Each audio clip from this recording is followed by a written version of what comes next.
నమస్తే రావు స్టాక్స్ కార్యక్రమానికి స్వాగతం. నేను Ravishankar Villa, geo political analyst MG Rao garu మనతో ఉన్నారు. ఎంజీ రావు గారు నమస్కారం. 24 రోజుల యుద్ధం తర్వాత ట్రంప్ ప్రకటించారు 5 రోజుల విరామం అని చెప్పి, కానీ 25వ రోజు యుద్ధం జరిగింది. 26వ రోజైన ఇవాళ కూడా అక్కడ భీకరంగా యుద్ధం జరుగుతోంది. ఒకవైపు ట్రంప్ చెప్తూ ఉన్నారు శాంతి చర్చలు జరుగుతాయి, 5 రోజుల విరామము అని చెప్పేసి, కానీ ఇరాన్ అండ్ ఇజ్రాయెల్ మధ్య భీకరమైన దాడులు జరుగుతూ ఉన్నాయి. ఎక్కడా కూడా యుద్ధం ఆగినట్టయితే కనిపించడం లేదు. ఐఆర్జీసీ రెచ్చిపోతోంది, ఇజ్రాయెల్ కూడా ప్రతిదాడులు చేస్తోన్న పరిస్థితి కనిపిస్తోంది. సో అమెరికా ఓకే అన్న, America in the sense Trump okay అన్నా కూడా ఇరాన్ కానీ ఇజ్రాయెల్ కానీ ఎందుకు యుద్ధం ఆపడానికి సిద్ధంగా లేవు. అండ్ ఈ 26వ రోజు యుద్ధం ఏ రకంగా జరుగుతోంది, లేటెస్ట్ వార్ అప్డేట్స్ ఏంటి?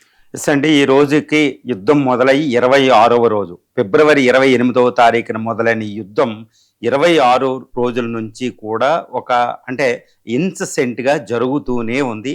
ఒక ఘోరమైన యుద్ధంగా దాని ఫలితాలు కూడా ఈరోజు ప్రపంచం అంతా చూస్తుందన్నమాట.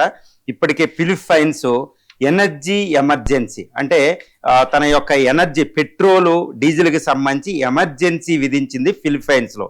జపాన్ కూడా దానికి దగ్గరలో ఉంది. ఆస్ట్రేలియాలో కూడా కొన్ని దేశాల పరిస్థితి అలా ఉంది. యూరోపియన్ కొన్ని కంట్రీస్ పరిస్థితి అలాగే ఉంది. ఇండియాలో కూడా కరోనా లాక్డౌన్ అంటూ మన ప్రధాని మాట్లాడుతున్నారు. అంటే ఎమర్జెన్సీలు రెడీగా ఉన్నాయి. అంత దాని దుష్ఫలితాలు ఆ విధంగా ఉన్నాయన్నమాట. ఇప్పుడు 26వ రోజు యుద్ధం ఏంటంటే ఒక విచిత్రంగా జరుగుతుంది. ఏంటి అంటే, డొనాల్డ్ ట్రంప్ 2 days బ్యాకే నేను 5 రోజుల పాటు మెయిన్ అటాక్స్, అంటే ఇరాన్ యొక్క ఎనర్జీ రిసోర్సెస్, ఎనర్జీ గ్రిడ్ మీద, విద్యుత్తు కేంద్రాలు, వీటి మీద నేను అటాక్ చేయనని ప్రకటించాడు.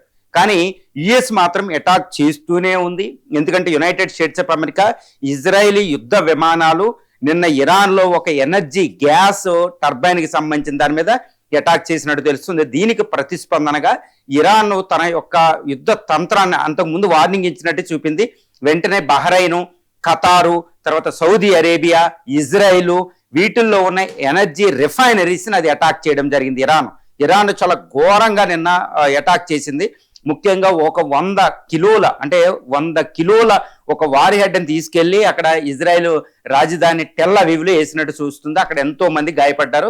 అది నిన్న టెల్ అవీవ్లో ఒక భూకంపాన్ని క్రియేట్ చేసినట్టు, ఒక ట్రెమోర్, ఆ పేలుడు పదార్థానికి టెల్ అవీవ్ అదిరిపోయినట్టు తెలుస్తుంది. ప్రజలు వెంటనే పరుగులు పెట్టుకుంటూ సైరన్ల మోతతో బంకర్లోకి వెళ్ళారని తెలుస్తుంది. ఇజ్రాయెల్ మీద విపరీతమైన దాడులు చేసింది. దీంతో పాటు ఇరాన్ ఏం చేసిందంటే, అంతకు ముందే చెప్పింది, ఒకవేళ United states of America, Israel మా ఎనర్జీ రిసోర్సెస్ మీద, ఎనర్జీ తర్వాత విద్యుత్ కేంద్రాల మీద అటాక్ చేస్తే ఎలా ఉంటుందని చెప్పింది. దానికి అనుకూలంగానే నిన్నది బహ్రెయిన్, తర్వాత ఖతారు, తర్వాత యుఏఈలో ఉన్న అమెజాన్ హబ్ని కొట్టింది. అమెజాన్ సర్వీసింగ్ సెంటర్, డేటా సెంటర్ని కొట్టింది. అవన్నీ కూడా డిస్రప్ట్ అయినట్టు తెలుస్తుంది. ఇది అమెజాన్ సంస్థ, ఈ కామర్స్ సంస్థ అమెజాన్ ప్రకటించింది కూడా. దీంతో పాటు ఇజ్రాయెల్ మీద విపరీతమైన మిసైల్స్, డ్రోన్లు ప్రయోగించడం మనం చూస్తున్నాం. తర్వాత అణుక్షేత్రం మీద మళ్ళా అటాక్ ప్రయత్నించడం. ఈ ఇజ్రాయెల్ కూడా ఇక్కడ అమెరికా శాంతి మంత్రం అంటున్నారు, అన్ని దేశాలు శాంతి మంత్రం అంటున్నారు. ఈ ముస్తాబా ఖైమోని కూడా మేము శాంతికి రెడీ అంటున్నారు, చర్చించడానికి రెడీ అంటున్నారు. ఒక పక్కన శాంతి చర్చలు ఊపందుకున్నాయి. ఇండియన్ ప్రైమ్ మినిస్టర్ ట్రంప్తో మాట్లాడడం జరిగింది. జేడీ వ్యాన్స్ పాకిస్తాన్ వస్తున్నారు, అక్కడ పాక్షికంగా అక్కడ డిస్కషన్ జరగబోతున్నాయి. ఇక ఈజిప్టు, టర్కీలు కూడా రెడీగా ఉన్నాయి. ఈ సమయంలో ఇజ్రాయెల్ ఎందుకు మళ్ళీ దాడులు చేస్తుందంటే, ఇజ్రాయెల్ దాడులు చేయడమే కాదండి, యునైటెడ్ స్టేట్స్ ఆఫ్ అమెరికా కూడా కొన్ని వేల మంది మెరైన్స్ని కర్గ్ ఐలాండ్ ఆక్యుపేషన్కి అక్కడ పర్షియన్ గల్ఫ్ దగ్గర దించినట్టు తెలుస్తుంది. అంటే పారాచూట్ల ద్వారా దించినట్టు తెలుస్తుంది. అమెరికా ఇప్పటికీ అటాకులు చేస్తూనే ఉంది. అమెరికా దళాలు అక్కడ మోహరింపులు చేస్తూనే ఉన్నారు. అంటే ఏంటి, యుద్ధం ఎక్కడా కూడా ఆగలేదు. శాంతి చర్చలు ఒక పక్కన జరుగుతున్నాయి అంతే. యుద్ధం ఆగిపోయింది, యుద్ధం ముగింపు అనే పరిస్థితి అక్కడ లేదు. యుద్ధం ఇంకా ఎక్కువ తారాస్థాయికి చేరుతూనే ఉంది, రోజు రోజుకి ఇంకా కసి పెరుగుతూనే ఉంది. దీనికి తగ్గట్టు సౌదీ అరేబియా, యుఏఈ, ఖతార్లు మేము కూడా యుద్ధం లోపలికి ఆల్రెడీ అవసరమైతే జాయిన్ అవుతామని మాట్లాడడం. యూకే కూడా గల్ఫ్ దేశాలకి, ఇది కీర్ స్టార్మర్ గల్ఫ్ దేశాలకి ఎయిర్ డిఫెన్స్ సిస్టమ్కి, అంటే ఇరాన్ క్షిపణుల నుంచి రక్షించుకోవడానికి ఎయిర్ డిఫెన్స్ సిస్టమ్ని పంపుతున్నట్టు ప్రకటించారు. అంటే ఏంటి, యూకే యుద్ధ సామగ్రిలు దిగింది. యూకే అక్కడ తర్వాత ఒక న్యూక్లియర్ సబ్మెరైన్ని తోహమాక్ క్షిపణులతో అక్కడ మోహరించడం. అంటే ఏంటి, ఒకవేళ శాంతి చర్చలు విఫలం అవుతే హర్మూజ్ స్ట్రైట్ ఆపరేషన్, నేను అంతకుముందు చెప్పినట్టు హర్మూజ్ స్ట్రైట్ ఆపరేషన్ నిర్వహణకే అమెరికా, ఇజ్రాయెల్, గల్ఫ్ దేశాలు, మిగిలిన యూరోపియన్ దేశాలు సర్వసన్నద్ధం అవుతున్నట్టు తెలుస్తుంది. ఇదంతా ఒక పక్కన ఉంటే ఇరాన్లో ఐఆర్జీసీలో కాస్త చీలికి వచ్చినట్టు తెలుస్తుంది. ఇరాన్లో ఐఆర్జీసీలో ఒక వర్గం ముఖ్యంగా ఎట్టి పరిస్థితుల్లో శాంతి చర్చలు వద్దు, యుద్ధమే అన్నట్టు అవి ప్రవర్తిస్తున్నాయి. ఇంకొక వర్గం ఏంటంటే ఎలాగో అయిపోయింది నాశనం, కాబట్టి శాంతి చేసుకుందాం అన్నట్టు మాట్లాడుతున్నారు. ఇజ్రాయెల్ ఏంటంటే ఇటు అమెరికా శాంతి చర్చలు అంటుంటే, గల్ఫ్ దేశాలు శాంతి చర్చలు అంటుంటే, ఇరాన్ కూడా శాంతి చర్చలు అంటూ ఉంటే, ఇజ్రాయెల్ మాత్రం అసలు శాంతి కోరుకోని దేశం అక్కడ ఏదంటే ఇరాన్. ఎందుకంటే మొత్తం అణు కార్యక్రమాన్ని మొత్తం నాశనం చేయాలి.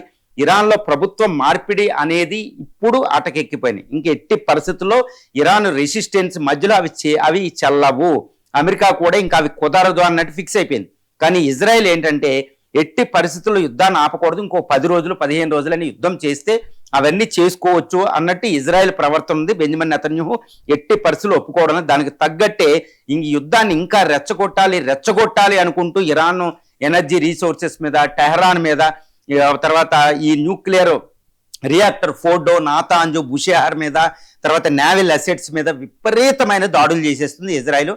ఆ దాడులు కూడా ఎక్కువైనట్టు తెలుస్తుంది. దానికి ప్రతిస్పందనగా ఇరాన్ చేయడం అంటే ఇప్పుడు శాంతికి ఇజ్రాయెల్ అనేది పెద్ద అడ్డంకిగా మారిపోయింది అనేది ఇక్కడ తెలుస్తుంది. ట్రంప్ కూడా ఈ ఇజ్రాయెల్ని హెచ్చరించినట్టు తెలుస్తుంది. కానీ ఇజ్రాయెల్ ఎట్టి పరిస్థితుల్లో ట్రంప్ మాట ఆలకించడం లేదని తెలుస్తుంది. అంతకుముందు జూన్లో 8 నెలల క్రితం ఇజ్రాయెల్ ఇరాన్ యుద్ధం జరిగినప్పుడు కూడా ట్రంప్ అప్పుడు B-2 బాంబర్స్తో నాటాంజు, ఫోర్టో, బషేహార్ మీద అటాక్ చేసి వెనక్కి వెళ్ళిపోయాక 2-3 గంటల్లో ఇజ్రాయెల్ యుద్ధం చేస్తూనే ఉంది 12 రోజుల పాటు. అప్పుడు కూడా ఇజ్రాయెల్ యుద్ధం ఆపలేదు, ఎందుకంటే ఇరాన్ని నాశనం చేయాలనే సంకల్పంతో ఉంది. కాబట్టి ఇజ్రాయెల్ ఇరాన్ మధ్య యుద్ధం వెంటనే ఆగలేదు అనేది గత 24 గంటల్లో మనం చూస్తున్నాం.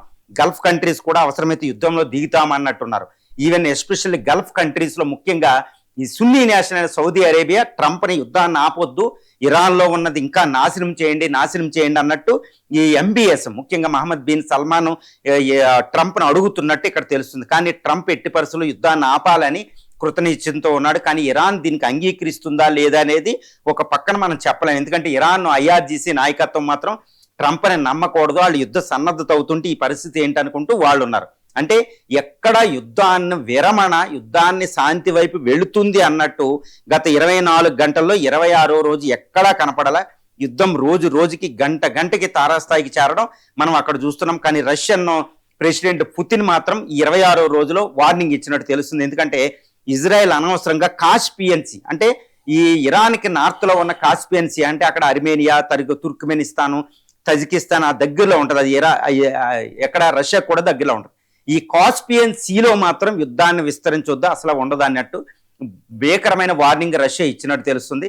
తర్వాత ఉక్రెయిన్ కూడా ఈ గల్ఫ్ దేశాల రక్షణకి, తర్వాత ఇరానియన్ డ్రోన్లు అడ్డుకోవడానికి ఇప్పుడు ఉక్రెయిన్ సైన్యం కూడా కొంతమంది గల్ఫ్ రీజన్లో దిగినట్టు మనకు తెలుస్తుంది. అమెరికన్ ఎయిర్ బేస్ దగ్గర రక్షణకు ఉక్రెయిన్ దిగింది. అంటే యుద్ధం విస్తరిస్తూనే ఉంది, యుద్ధం జరుగుతూనే ఉంది, నాశనం జరుగుతూనే ఉంది. ముఖ్యంగా ఎనర్జీ మీద దృష్టి పెడుతున్నారు. తర్వాత గల్ఫ్ ఆఫ్ హర్మూజ్ని హర్మూజ్ స్ట్రైట్ని ఇప్పటికీ కూడా ఇరాన్ తన అదుపులో పూర్తిగా పెట్టుకున్నట్టు తెలుస్తుంది.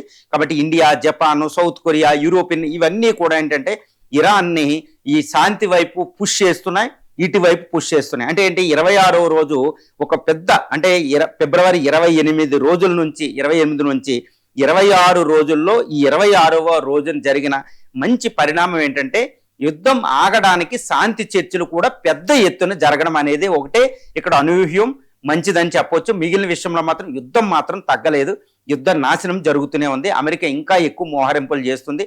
అమెరికాలో మాత్రం తీవ్రమైన వ్యతిరేకత, ఇరాన్లో యుద్ధానికి ఫేవర్గా ఎక్కువ ఐక్యత అనేది ఉంది. తర్వాత ఇజ్రాయెల్లో కూడా యుద్ధానికి వ్యతిరేకంగా ఎక్కువ పలుకుబడి అంటే బెంజమిన్ నెతన్యాహుకు వ్యతిరేకంగా ప్రదర్శనలు జరగడం జరుగుతుంది. గల్ఫ్ నేషన్స్ లో కూడా ప్రజలు యుద్ధం ఆగితే బాగుండని కోరుకోవడం. కానీ గల్ఫ్ నేతలు మాత్రం ఇరాన్ నాశనం అవ్వకుండా యుద్ధం ఆపితే ఇది సూపర్ పవర్ అయిపోద్దని వాళ్ళకు ఒకటి.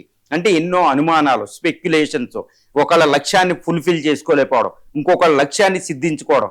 కాకపోతే ఇటు అమెరికా, ఇజ్రాయెల్, గల్ఫ్ కంట్రీస్, ఇటువైపు ఇరాన్ వైపు చాలా తీవ్రంగా నష్టం జరిగింది. అంటే యుద్ధంలో ఇద్దరూ నష్టపోయారనేది అయితే ఇక్కడ మనకు తెలుసు.